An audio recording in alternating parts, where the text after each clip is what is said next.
This is a 7-acre park. Okay. And some of the designers that have helped us from the early conceptual design process were even some of the designers that helped with the gathering place in Tulsa. Right. And so we were extremely honored to have them come on board and help us with these different areas. It's gonna. This is one of our interesting areas. This is called Astro Beach. Okay. There is a creek that runs through the park off of the splash pad that empties on the south side here. Okay. We want kids to come and dig in the dirt, play in the water. The little UFO, multiple people can actually climb in there. We've tested it. It's a lot of fun. And it's at the heart of the park where we have our restrooms. We do have restrooms on site. Okay. And so just so they know, we do have more than porta potties here. We want people to definitely come and spend time and have all the accommodations. But so here's like our foot station. I don't know if we have the water set on, plus I don't want to baptize you, but this is where they can clean their feet or rinse off if they are covered in sand, and we hope they do get covered with sand. So this would be Western Oklahoma's only beach, wouldn't it? Yeah, have a lot of ocean so we're gonna have to have a beach party. Yeah. For sure. So this is one of the unique things. This is that's awesome. An indoor play area around here that the kids can get in there and pretend that they're playing in a kitchen. We do have. I want to show you this. This is one of my favorite things. We might get some sand, but there's actual running water. Wow. For the kids to play with. When they climb up here, they can send sand down. They can send sand up. They can play with water. It's just for the kids to climb in there and explore and have fun.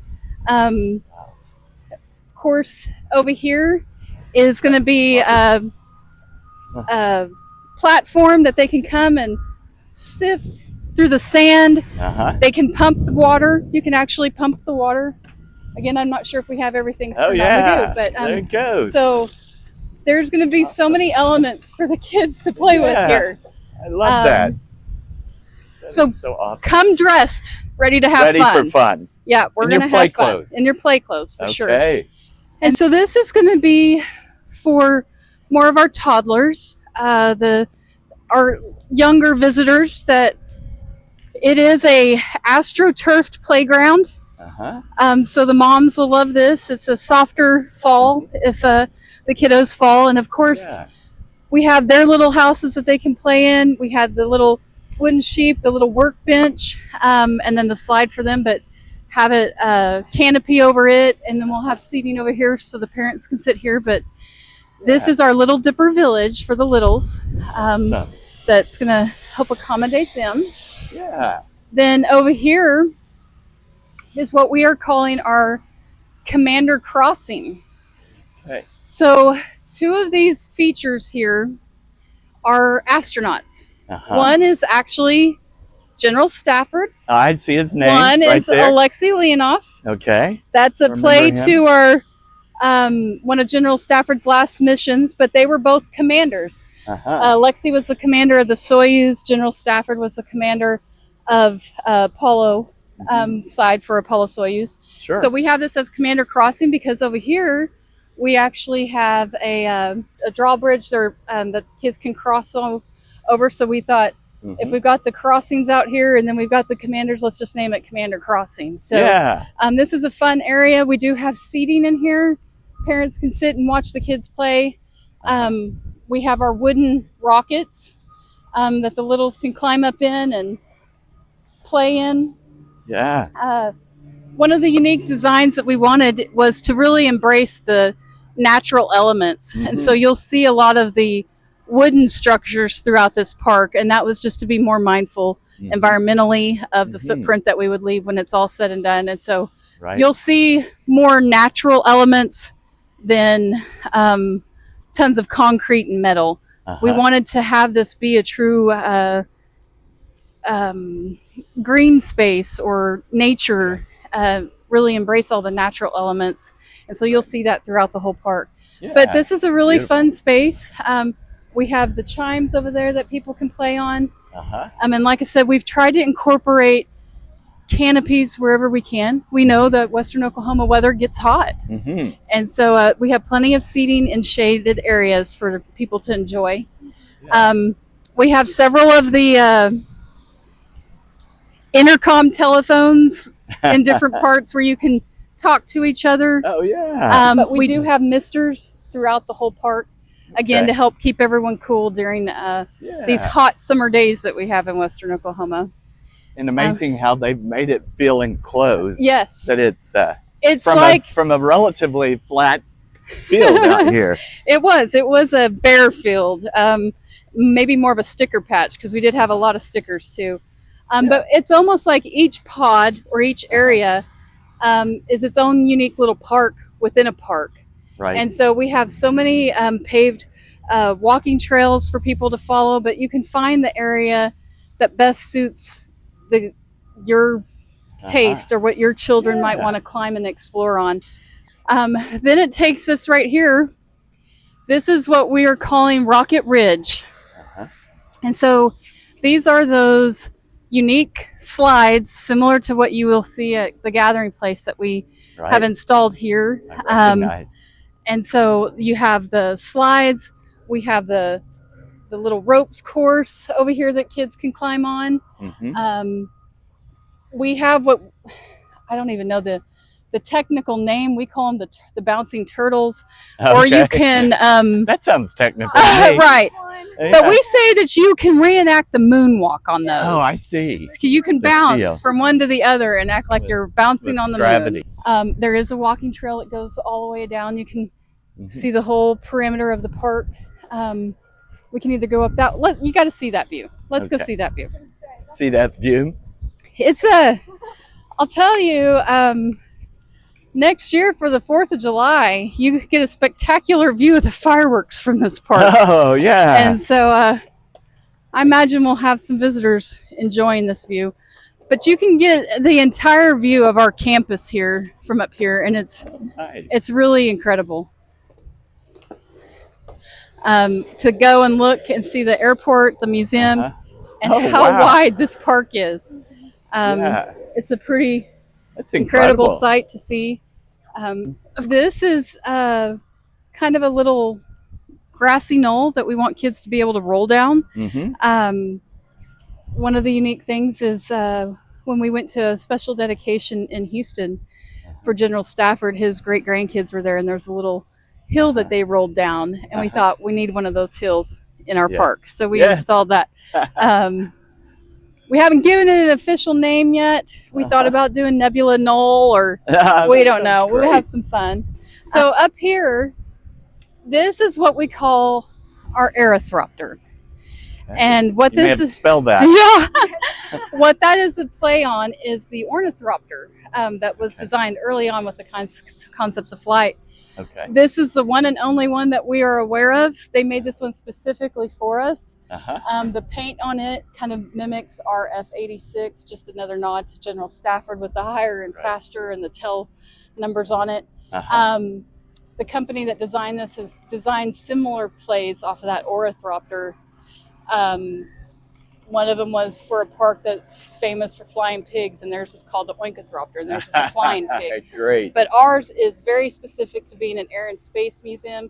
We wanted to have a play on the air, and so they created us our Aerothropter. Children can climb up in that, and it's to show you the concept of wings and how they work.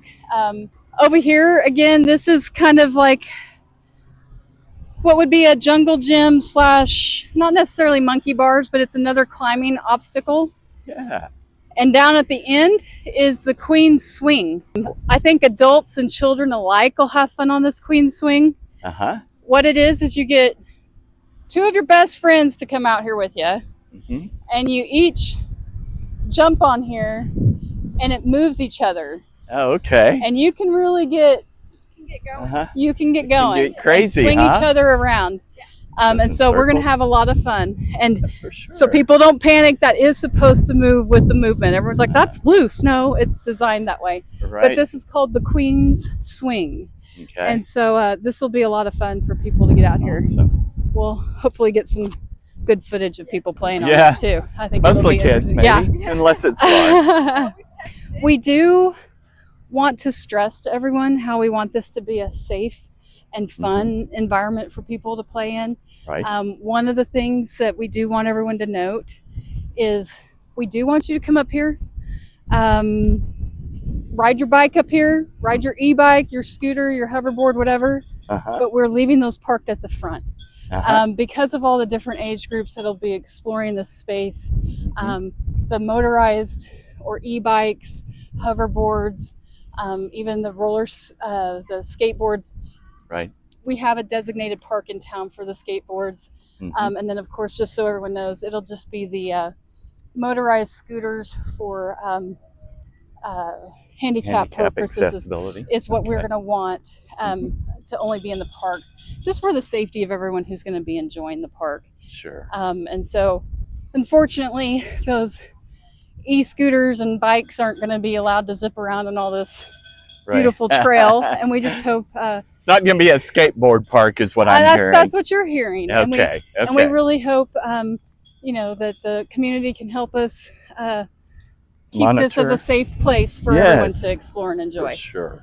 And then one of the key areas that I think a lot of people are super excited about is the splash pad. It's up here. We are calling it Splashdown. Okay. Oh yeah. Splash pad, I believe. But so we have all the nozzles that come out. Yeah. We're going to be the, what is it? The water cannons, the Bellagio of Western Oklahoma. Yes, for sure. Out here. But what that does is we have our swing sets up here. That's the Swing Summit is what we're calling that one. Okay. To go up there, we have 6 different styles of swings. It's a 60-foot long swing set. When it's all said and done, we are going to have some special quotes that appear when the ground gets wet. So it'll be kind of fun for the kids to see whenever, but they only appear when it's wet. And so we're going to have some of those installed. What a concept. And so this here starts us on our creek that winds down to the Astro Beach. Okay. It's going to come out of our, we want kids, the water, the creek will come down. We want kids to come and play in the creek. We have different items throughout here that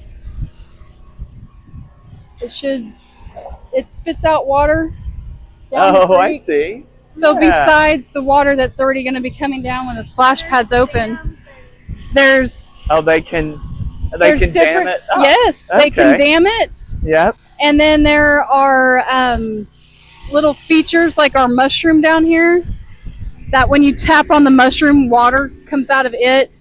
We do have water that comes up out of the ground here as a small flow in different areas. There's another dam down there, but this is just for the kids to play in some water. Yes. Very interactive. We want them to come out here and play hard and have enough seating for parents to watch or partake, whichever. But it's going to be a fun space for everyone to explore. Yeah. So again, they could walk down that way, but we're going to walk through here. Okay. This is our sensory space. So what they're going to experience when they come down into this area is going to be sound and visuals and just touch. Yes. Okay. And so we have the large chimes. Yeah. Like I said, we still have. So it's very interactive. Yeah.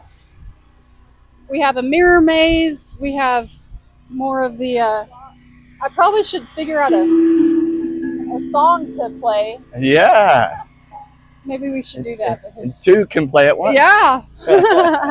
Very fun. It's funny. When we first had these rocks installed, there was a few of us that were like, "Man, I think that one's tilting."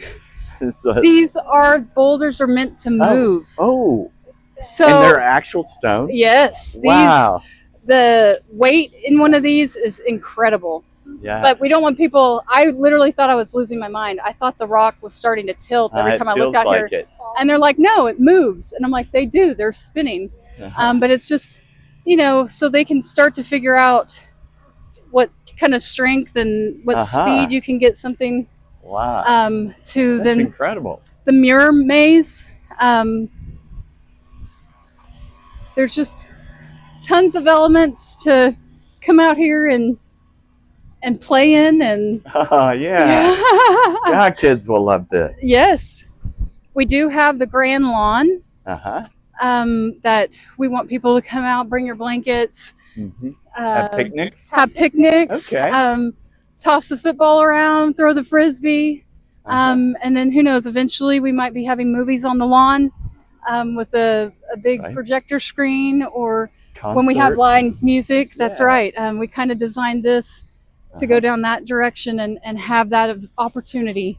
Right. We do have the echo discs. Okay. You should be able to speak into one side and hear it in the other. Have you tried it? Does it work? So if you are on that end, could I hear you down here? Technically, you're supposed to. Okay.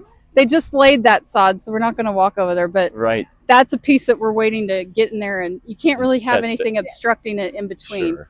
So that's going to be one of the final pieces that we test. Yeah. Now this element in here, this is kind of one of our big statement pieces. You know, the importance of where our roots here in Weatherford, and one of our most famous natives was General Stafford, and what that has even gone into play with our identity here in town. To all the people from Southwestern who've graduated and gone on to work at NASA, we wanted to have a rocket garden. So this is similar to what is at Kennedy Space Center. Okay. Now Kennedy Space Center gets the luxury of having true rockets, not even just replicas that are one-to-one. Ours, unfortunately, are not one-to-one scale. The Saturn V, if it was one-to-one, that is a 36-story tall rocket.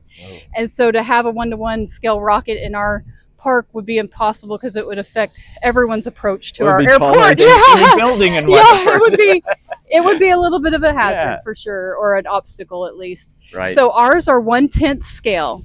And what this shows you is the progression of the different rockets through the space programs. We start with our Mercury Redstone. Then you move to the Titan II. Then we have Saturn V, Shuttle, and Artemis SLS. And so it kind of shows you the different programs in the space program. And then on top of our observation tower, we do have a Dragon 9 SpaceX capsule. That one is larger than a 1/10 scale. It's closer to 1/6. But that one, of course, we needed to make a little bit larger than 1/10. But people can go up this observation tower. It is 35 feet up. I want you guys to go up and look, because again, the view is incredible. So here we have an official sundial. We did work with the physics department of Southwestern to come out to help us make sure we got it accurate. And ironically, when sundials were first designed, we didn't have daylight savings. So when it may not be here forever. Too. That's so right. That may change. So right now, and we'll have some interp out here to help you accurately figure out what time is displaying, with those little caveats of, okay, if this is what time it's showing, now you have to take daylight savings into account. And then but it is accurate, and we've been able to gauge it, but you have to know what other factors you have to take into account. Well, I think it's smart that you all planned ahead. That daylight savings may not be here. So in this case, this accuracy will be here full time. When we all get confused when they do away with daylight savings, you can just come to the park. And a lot of people are ready to get rid of it. I think so. It's not necessary now. It's a full park. We have brought in some additional porta potties for early on, just because we do anticipate a lot of visitors. So I don't want anyone to worry. We have plenty of restrooms in the museum. We have plenty of restrooms in the park. Dress prepared and accordingly. Make sure you bring your sunscreen. Gotcha. Bring your sand toys, your swimsuits to play in the splash pad, pack a picnic, come and have lunch, explore the museum, make a whole day of it.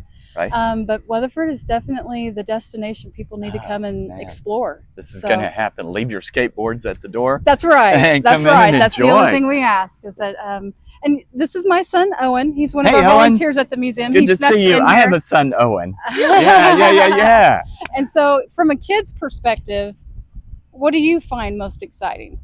I think, like, coming here as a little kid, seeing a plane take off would really spark some innovation in a kid.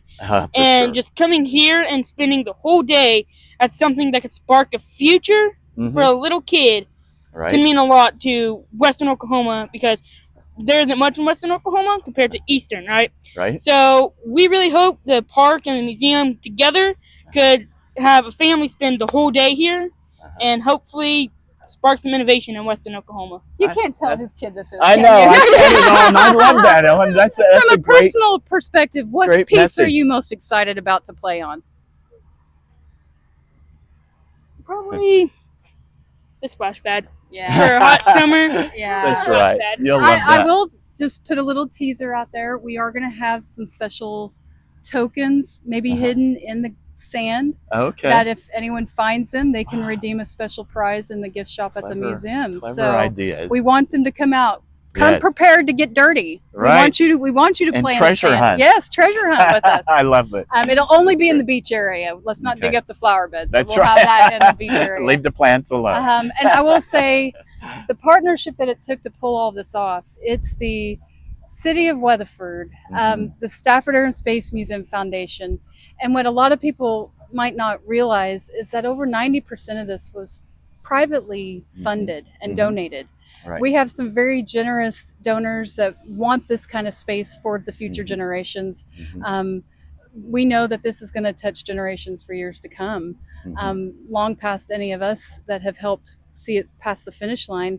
And so Weatherford is so fortunate to have those people that believe in it, that came together and are pulling it off. So we can't thank them enough. We've had PSO was a huge partner in helping us relocate some of the lines that needed to be replayed or positioned, so we could have this kind of public space. We did have the Oklahoma Department of Aviation and Aerospace help us with some ARPA funds that through a grant that they administered. So some of those funds did help with this park. But this is truly going to be a space that everyone can be proud of, and it's for the community. I want everyone to know it's free. This is a free public park. And so we want everyone to come out and explore it, and of course help us take care of it in the same sense too, and enjoy it for years to come. Yeah.